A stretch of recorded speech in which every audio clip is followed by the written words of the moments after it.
Hi all, welcome back to click. അപ്പൊ നമ്മുടെ industries extension officer പരീക്ഷയൊക്കെ കഴിഞ്ഞ് എല്ലാവരും തകൃതിയായിട്ടുള്ള ഡിസ്കഷനും കാര്യങ്ങളൊക്കെ നടന്നുകൊണ്ടിരിക്കുകയാണ്. പ്രഡിക്ഷൻസും കാര്യങ്ങളും നടന്നുകൊണ്ടിരിക്കുന്നു.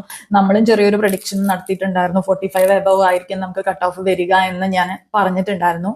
അപ്പൊ അത് അറൌണ്ട് ഒരു എന്താ പറയാ എക്സാം കഴിഞ്ഞൊരു ഒരു 2 hours മാക്സിമം അതിനകത്താണ് ഞാൻ ആ ക്വസ്റ്റ്യൻ പേപ്പർ കണ്ടപ്പോൾ. ഞാൻ എക്സാം എഴുതിയിട്ടില്ല, അത് ഞാൻ ആദ്യം തന്നെ പറഞ്ഞോട്ടെ. കുറെ പേര് ചോദിച്ചിട്ടുണ്ടായിരുന്നു മിസ്സിന് എങ്ങനെയുണ്ട് എക്സാം എന്നുള്ളത്. ഞാൻ എക്സാം എഴുതിയിട്ടില്ല. പിന്നെ പേപ്പർ എനിക്കൊരു കുട്ടി അയച്ചു തരാണ് ചെയ്തത്. ആക്ച്വലി എനിക്ക് ആ കുട്ടിയുടെ പേരറിയില്ല. ആൻഡ് താങ്ക് യു ആരാണെങ്കിലും അത്. ഓക്കെ, 1-2 പേര് അയച്ചായിരുന്നു കേട്ടോ. പിന്നെ അഖിലയുടെ പേര് എനിക്ക് ഓർമ്മയുണ്ട്. ഓക്കെ ഓക്കെ, അപ്പോൾ കമ്മിങ് ടു ദ പോയിന്റ്, നമ്മള് ആ വീഡിയോയ്ക്ക് അകത്ത് നമ്മൾ കുറച്ച് കാര്യങ്ങളൊക്കെ ഡിസ്കസ് ചെയ്തു. നിങ്ങൾ ചോദിക്കുന്നുണ്ടായിരുന്ന കമന്റ്സ്, അതായത് ലൈവ് ആയിരുന്നു ഞാൻ വന്നിട്ടുണ്ടായിരുന്നത്. ചോദിക്കുന്ന കമന്റ്സിനുള്ള ഒരു ആൻസേഴ്സ് തരിക എന്നുള്ളതായിരുന്നു ഞാൻ ചെയ്തിട്ടുണ്ടായിരുന്നത്. ക്വസ്റ്റ്യൻ പേപ്പർ ഓവറോൾ ഞാനൊന്ന് ഓടിച്ചു നോക്കിയിട്ടാണ് അത് പറഞ്ഞത്. ഇനി നമുക്കൊരു തറോ അനാട്ടമി തന്നെ നടത്താം. ഓക്കെ, അപ്പൊ ഞാൻ ഇവിടെ നോട്ട് ചെയ്ത് വെച്ചിട്ടുണ്ട് എനിക്ക് പറയാനുള്ള കാര്യങ്ങൾ. അതാണ് ഞാൻ ഈ നോക്കിക്കൊണ്ടിരിക്കുന്നത്. ആദ്യം തന്നെ ഞാൻ സെറ്റ് എയുടെ കാര്യമാണ് ഡിസ്കസ് ചെയ്യുന്നത്. സെറ്റ് എയിലെ ആദ്യത്തെ 40 ക്വസ്റ്റ്യൻസ് എന്ന് പറയുമ്പോൾ എഞ്ചിനീയറിംഗ് മാത്തമാറ്റിക്സ് ആണ്. അപ്പൊ അതിനകത്ത് ക്വസ്റ്റ്യൻ ടൈപ്പിനെ ബേസ് ചെയ്തിട്ട് ആണ് ഞാൻ ചെയ്തു നോക്കി. ക്വസ്റ്റ്യൻസ് എല്ലാം 40 ക്വസ്റ്റ്യൻസും ഞാൻ ചെയ്തു നോക്കി. അതിനകത്ത് സിമ്പിൾ ക്വസ്റ്റ്യൻസ് നമുക്ക് അതായത് ഡയറക്റ്റ് ഫോർമുല ബേസ്ഡ് അല്ലെങ്കിൽ ഡെഫിനിഷൻ ബേസ്ഡ് ആയിട്ടുള്ള നമുക്ക് ചെയ്യാൻ പറ്റുന്ന 10 ക്വസ്റ്റ്യൻസേ ഉള്ളൂ. ഓക്കെ, ദെൻ മോഡറേറ്റ് ക്വസ്റ്റ്യൻസ് ഉണ്ട്, അതായത് കോൺസെപ്റ്റ്, അതുപോലെ ആപ്ലിക്കേഷൻ, അതുപോലെ തന്നെ സ്മോൾ കാൽക്കുലേഷൻസ് ഒക്കെ വരുന്നത്. അങ്ങനെ ഒരു 15 ക്വസ്റ്റ്യൻസ് വന്നിട്ടുണ്ട്. പിന്നെ ഡിഫിക്കൽട്ട് ആയിട്ടുള്ള, അതായത് ലെങ്തി ക്വസ്റ്റ്യൻസ്, അതിനകത്ത് ഓൾജിബ്രൈക് മാനിപ്പുലേഷനും അതുപോലെ തന്നെ solving equations, integrals, complex probabilities ഒക്കെ ഇൻക്ലൂഡ് ചെയ്യുന്ന 15 ക്വസ്റ്റ്യൻസ് വന്നിട്ടുണ്ട്. സോ ഒരു ആവറേജ് ആയിട്ടുള്ള ഒരു എഞ്ചിനീയറിംഗ് ഗ്രാജുവേറ്റ്, ഒരു സ്റ്റുഡന്റിന് അല്ലെങ്കിൽ ഒരു കാൻഡിഡേറ്റിന് ടോട്ടൽ ടൈം എന്ന് പറയുന്നത് എസ്റ്റിമേറ്റഡ് ടൈം മിനിമം ഒരു 65 മിനിറ്റ് എങ്കിലും വേണം. 65 മുതൽ 80 മിനിറ്റ് വരെ വേണം. എന്താ പറയാ, വേറെ എക്സസീവ് ടൈം വേസ്റ്റ് ഒന്നും ഇല്ലാതെ 65 മിനിറ്റ് മുതൽ 80 മിനിറ്റ് വരെ എന്ന് പറഞ്ഞാൽ എന്താ, ശരിക്കും 90 മിനിറ്റ് ആണ് നമുക്ക് എക്സാം ഉള്ളത്. ഓക്കെ, അപ്പൊ ഈ 65 മിനിറ്റ് മുതൽ 80 മിനിറ്റ് വരെ വേണം എന്ന് പറയുമ്പോ ഒബ്വിയസ്ലി അത്രയും ക്വസ്റ്റ്യൻസ് ആരും കവർ ചെയ്ത് കാണാനുള്ള ചാൻസ് ഇല്ല. ഫുൾ ക്വസ്റ്റ്യൻസ് വായിച്ചു പോലും എത്താത്തവരുണ്ടായിരിക്കും മിക്കവാറും. ഞാൻ ഈ എസ്റ്റിമേറ്റഡ് ടൈം പറഞ്ഞിട്ട് വേറെ കുറച്ച് കാര്യങ്ങൾ നിങ്ങൾക്ക് പറഞ്ഞുതരാം. പിന്നെ നെക്സ്റ്റ് 41 to 70 എന്ന് പറയുന്നത് നമുക്ക് ഫിസിക്സ് ആണ്. ഫിസിക്സിനകത്ത് ഡയറക്റ്റ് ഫോർമുല ബേസ്ഡ് തിയറട്ടിക്കൽ ആയിട്ടുള്ള ഈസി കാറ്റഗറിയിൽ വിടുന്ന 15 ക്വസ്റ്റ്യൻസ് ആണ് ഉണ്ടായിരുന്നത്. മോഡറേറ്റ് വരുന്നത് കോൺസെപ്ച്വൽ ബേസിക് കാൽക്കുലേഷൻസ് ഒക്കെ വരുന്ന ഒരു 10 ക്വസ്റ്റ്യൻസ് ഉണ്ടായിരുന്നു.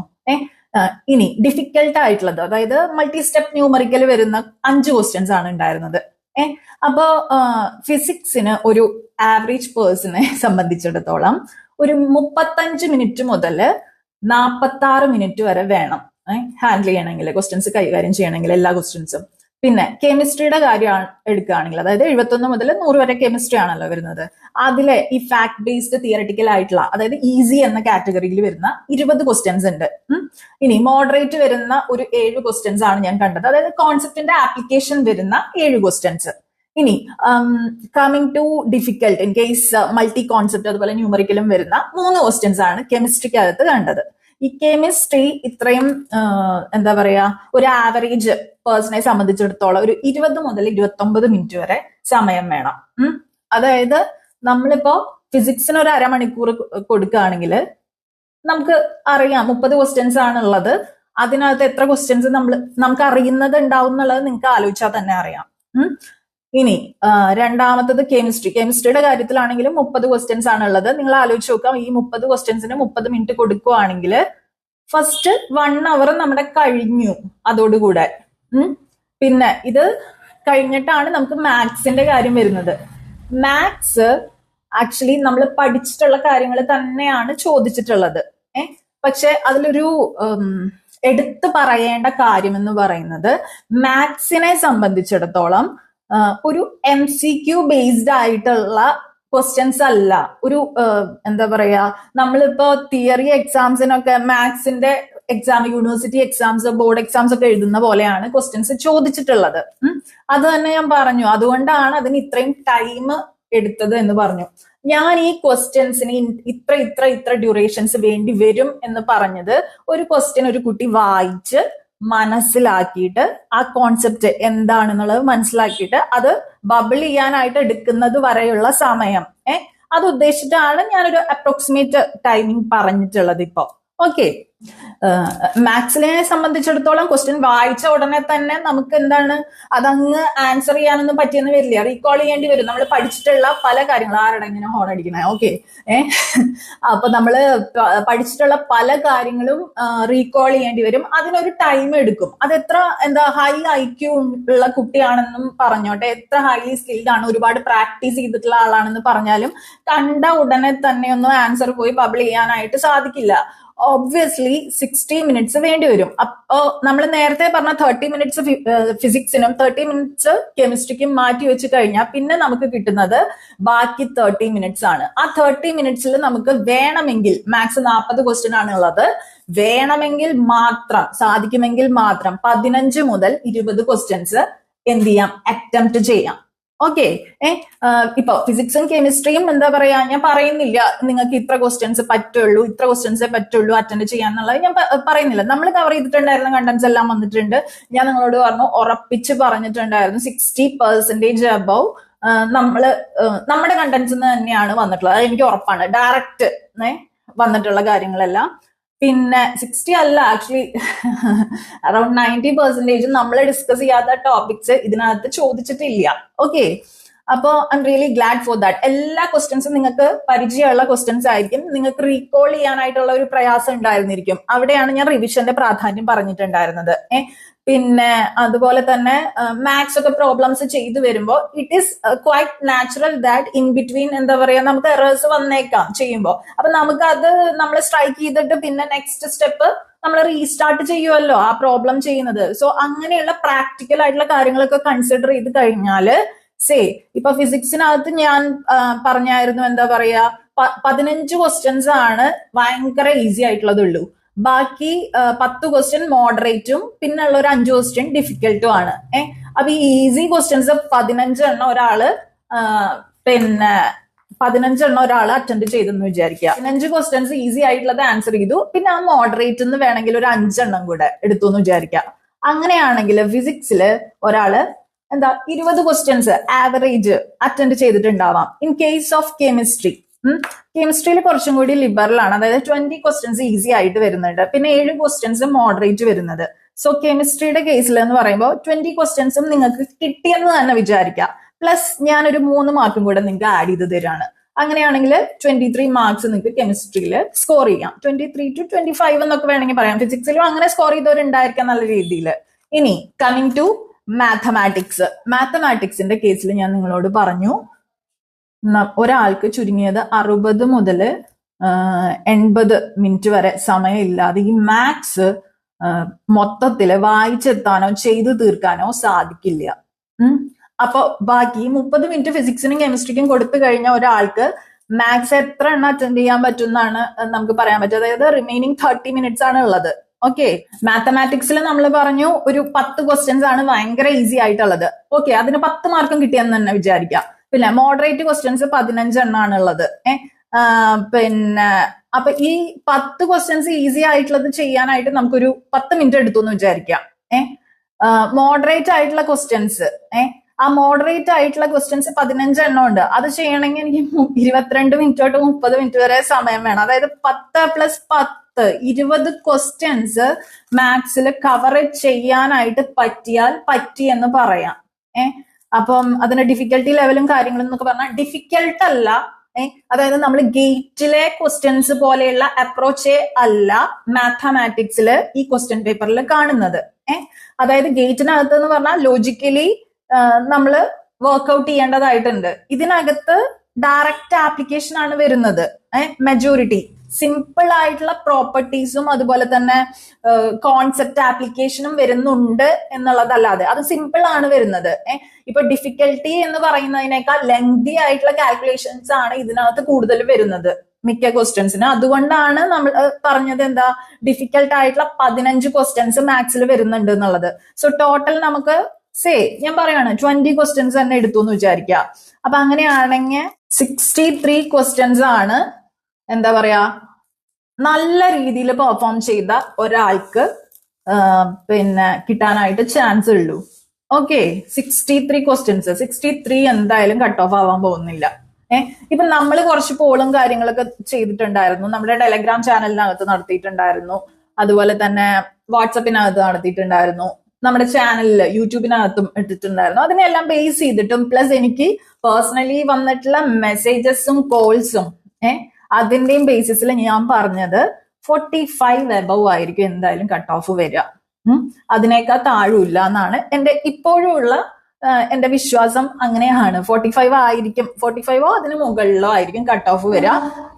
അപ്പം പിന്നെ ഗ്രൂപ്പിനകത്തൊക്കെ ആർക്കും എന്തൊക്കെയോ പറയുന്നത് കേട്ടായിരുന്നു, ഏതാണ്ട് 60 എബവ് ഒക്കെ കട്ട് ഓഫ് വരുമോ ഇതിന്? എനിക്ക് തോന്നുന്നില്ല കേട്ടോ. 50 വരുവാണെങ്കിൽ ഓക്കെ, ചിലപ്പോൾ വന്നേക്കാം, 50 വേണമെങ്കിൽ വന്നേക്കാം. 45 to 50 ആണ് ഞാൻ എക്സ്പെക്ട് ചെയ്യുന്നത്. ഇനി എന്താ പറയാ, ലെറ്റ് സി. ഒരു തറോ ആയിട്ടുള്ള ഒരു അനാലിസിസ് നടത്തിയിട്ടാണ് ഞാൻ ഇതിപ്പം പിന്നെ ഈ ടൈം ഡിസ്ട്രിബ്യൂഷന്റെ കാര്യം നിങ്ങളുടെ അടുത്ത് പറഞ്ഞത്. പിന്നെ എനിക്കൊരു കാര്യം പറയാനുള്ളത്, എഡിന്റെ പേപ്പറിനകത്ത് നമ്മൾ പറഞ്ഞായിരുന്നു എന്താ, മാത്സും ഫിസിക്സും കെമിസ്ട്രിയും ഭയങ്കര ഈസി ആയിരുന്നു. അപ്പൊ അന്നേ ഞാൻ ഇതിനകത്ത് ഡിസ്കഷൻസിനകത്ത് പലപ്പോഴും പറഞ്ഞിട്ടുണ്ട്, അതുപോലെയുള്ള ക്വസ്റ്റ്യൻസ് പ്രതീക്ഷിക്കരുത്, കുറച്ചും കൂടെ ടഫ് ആയിട്ടുള്ള ക്വസ്റ്റ്യൻസ് ആയിരിക്കും വരിക എന്നുള്ളത്. അപ്പൊ ഇതിനകത്ത് ഇൻഡസ്ട്രീസ് എക്സ്റ്റൻഷൻ ഓഫീസർ തസ്തികയിലേക്ക് നടത്തിയ പരീക്ഷയില് എഞ്ചിനീയറിംഗ് മാത്തമാറ്റിക്സ് ഭാഗത്തുനിന്ന് വന്നിട്ടുള്ള ക്വസ്റ്റ്യൻസ് എന്ന് പറയുന്നത് ആക്ച്വലി എത്ര ഫാസ്റ്റ് ആയിട്ട് നിങ്ങൾ പ്രോബ്ലംസ് സോൾവ് ചെയ്യുന്നു എന്നുള്ളത് അനലൈസ് ചെയ്യാനായിട്ടാണ് ഇവര് ശ്രമിച്ചിട്ടുള്ളത്. അപ്പൊ ഈ ഒരു എക്സാമിനെ സംബന്ധിച്ചിടത്തോളം ഇതിന്റെ കട്ട് ഓഫ് എന്ന് പറയുന്നത് ഫിസിക്സും കെമിസ്ട്രിയും ഈസി ആയിരുന്നു, പക്ഷെ മാത്സ് നിങ്ങൾ എത്രത്തോളം അറ്റൻഡ് ചെയ്തിട്ടുണ്ട്, അതിനകത്ത് എത്രത്തോളം നെഗറ്റീവ്സ് ഇല്ലാതെ പോയിട്ടുണ്ട്, അത്തരത്തിലുള്ള കാര്യങ്ങളെയൊക്കെ ബേസ് ചെയ്തിരിക്കും നമ്മുടെ കട്ട് ഓഫും അതുപോലെ തന്നെ റാങ്ക് ലിസ്റ്റിൽ ഷോർട്ട് ലിസ്റ്റിൽ വരുന്ന ആൾക്കാരുടെ എണ്ണവും. ഓക്കെ, ഇനി മറ്റെന്തെങ്കിലും കാര്യങ്ങൾ പറയാനായിട്ട് വിട്ടുപോയിട്ടുണ്ടോ? യെസ്, അതായത് എന്താ പറയാ, ഏതോ ഒരു കുട്ടി ഏതോ ഒരു പിന്നെ ടെലഗ്രാം ഗ്രൂപ്പിലാണെന്ന് തോന്നുന്നു ചോദിച്ചിട്ടുണ്ടായിരുന്നു, ഇതിന്റെ ആൻസർ ചോദിച്ചിട്ടുണ്ടായിരുന്നു. അപ്പൊ എനിക്ക് മനസ്സിലായിട്ടുണ്ടായിരുന്ന റൈറ്റ് ചോയ്സ് അല്ല ആ ക്വസ്റ്റ്യന് കൊടുത്തിട്ടുള്ളത് എന്നുള്ളതാണ്. അപ്പൊ റോങ് ആയിട്ടുള്ള കാര്യങ്ങൾ നിങ്ങൾക്ക്, റോങ് ആൻസേഴ്സ് വരുന്നത് നിങ്ങൾക്ക് ചലഞ്ച് ചെയ്യാൻ പറ്റും. നിങ്ങളുടെ PSC ലോഗിനിൽ കയറിയിട്ട് നിങ്ങൾ ചലഞ്ച് ചെയ്യണം. എനിക്ക് എക്സാക്ട് പ്രൊസീജിയർ എനിക്ക് കറക്റ്റ് ഓർമ്മയില്ല. അപ്പം ഓൺലൈനിൽ ഒരുപാട് വീഡിയോസ് കാണും. ഇൻ കേസ് ആർക്കെങ്കിലും വേണമെന്നുണ്ടെങ്കിൽ പറയുവാണെങ്കിൽ അല്ലെങ്കിൽ കോണ്ടാക്ട് ചെയ്യുവാണെങ്കിൽ ഞാൻ പറഞ്ഞു തരാം എങ്ങനെയാണ് അത് ചെയ്യാന്നുള്ളത്. ഞാൻ ഒരു തവണ ചെയ്തിട്ടുണ്ട്, അല്ലാതെ എനിക്ക് പിന്നെ അത്ര കാര്യമായിട്ട് അറിയില്ല. അപ്പം നിങ്ങളുടെ തെറ്റുള്ള ഉത്തരങ്ങള് പിന്നെ അത് നോക്കിയിട്ട് വേണം ചലഞ്ച് ചെയ്യാൻ കേട്ടോ. നിങ്ങളുടെ ഓൾറെഡി ശരിയായിട്ടുള്ള ആൻസർ ചലഞ്ച് ചെയ്യാൻ നിന്ന് കഴിഞ്ഞെന്ന് വെച്ചാൽ നിങ്ങൾക്ക് മാർക്ക് കുറയും. ഓക്കെ, അപ്പൊ അത് നോക്കിയിട്ട് ചലഞ്ച് ചെയ്യാം. പിന്നെ എന്തെങ്കിലും നമുക്കിനി ഓക്കെ, മാത്തമാറ്റിക്സ് നമ്മള് എന്തായാലും എന്താ പറയാ എൻറ്റയർ 40 ക്വസ്റ്റ്യൻസും നമ്മള് അതിന്റെ ഒരു വീഡിയോ ചെയ്യുന്നുണ്ട്. അത് നിങ്ങൾ ഏത് എഞ്ചിനീയറിംഗ് ബ്രാഞ്ച് ആയിക്കോട്ടെ, ഈ പറയുന്ന മാത്തമാറ്റിക്സ് നിങ്ങൾക്ക് തീർച്ചയായും ആവശ്യം വരും. സോ ഇതെങ്ങനെയാണ് ചെയ്യുന്നത്, അറ്റ് ദ ഈസിയസ്റ്റ് ആയിട്ടുള്ള ഷോർട്ട് കട്ട് ഇതിൽ ക്വസ്റ്റ്യൻസിൽ എങ്ങനെയാണ് വരുന്നത് എന്നുള്ളതൊക്കെ അതിനകത്ത് മെൻഷൻ ചെയ്തുകൊണ്ട് തന്നെ ഞാൻ ആ ഒരു വീഡിയോ ചെയ്യുന്നുണ്ട്. അത് അറ്റ് ദ ഏർലിയസ്റ്റ് അപ്ലോഡ് ചെയ്യാനായിട്ട് ശ്രമിക്കാം. ഓക്കെ, കുറച്ച് ബാക്ക്ഗ്രൗണ്ട് വർക്കുകൾ ബാക്കിയുണ്ട്. ഓക്കെ, അപ്പോ എന്തായാലും എന്താ പറയാ 3 മാസത്തെ ആ ഒരു എന്താ പറയാ സ്ട്രഗ്ലിങ് അല്ലെങ്കിൽ ഒരു ടഫ് പീരീഡ് ഇന്നത്തോടെ കഴിഞ്ഞിരിക്കുകയാണ്. ഇനിയുള്ള ദിവസങ്ങൾ എന്ന് പറയുമ്പോൾ നമ്മളെ ഓരോരുത്തരെ സംബന്ധിച്ചിടത്തോളം പ്രതീക്ഷയുടെ ദിവസങ്ങളാണ്. അതായത് എന്നാണ് ഇനി ആർക്കെങ്കിലും സർട്ടിഫിക്കറ്റ്സ് അപ്ലോഡ് ചെയ്യാനുള്ള മെസ്സേജ് വരിക എന്നുള്ളതാണ് നെക്സ്റ്റ് സ്റ്റെപ്പ് എന്ന് പറയുന്നത്. അപ്പം ഹോപ്പ് ഉണ്ടാവും. കുറെ പേര് ഹോപ്പ്ലെസ് ആയിരിക്കുന്നുണ്ടാവും. ചിലപ്പോൾ ലാസ്റ്റ് മൊമെന്റ് പല മിറാക്കിൾസും സംഭവിച്ചെന്നിരിക്കാം. അപ്പം നിങ്ങളുടെ ഹാർഡ് വർക്കിനൊക്കെ ഉള്ള ഒരു ഫലം കിട്ടട്ടെ എന്ന് തന്നെ ആത്മാർത്ഥമായിട്ട് ഞാൻ ആഗ്രഹിക്കണത്. പിന്നെ